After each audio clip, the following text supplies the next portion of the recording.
मुगलों ने भारत में करीब 300 वर्षों तक राज किया है।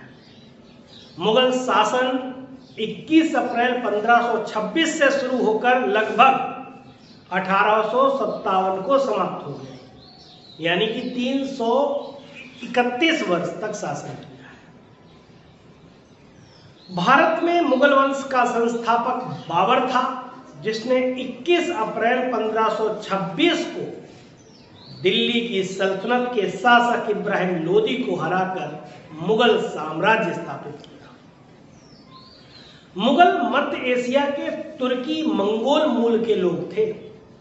उनके पूर्वज मशहूर योद्धा चंगेज खान, जो कि मंगोल, और तैमूर, जो तुर्क से जुड़े हुए थे।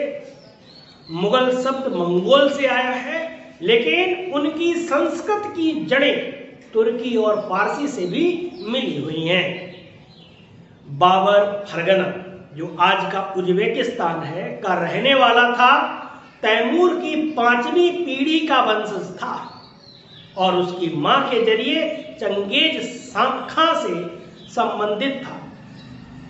बाबर सिर्फ 12 वर्ष की उम्र में फरगना का शासक बन गया और कम उम्र में ही कुशल योद्धा बन गया था। फरगना में उसे हार का सामना करना पड़ा। उसके बाद समरकंद पर कब्जा करना चाहता था, वहां भी हार हुई। 1504 ईस्वी में काबुल पर कब्जा किया। वहां से भारत की ओर उसने रुख किया।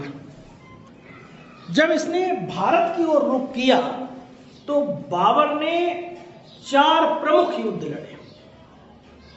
पानीपत का प्रथम युद्ध लड़ा। 21 अप्रैल 1526 को इब्राहिम लोदी और बाबर के बीच हुआ।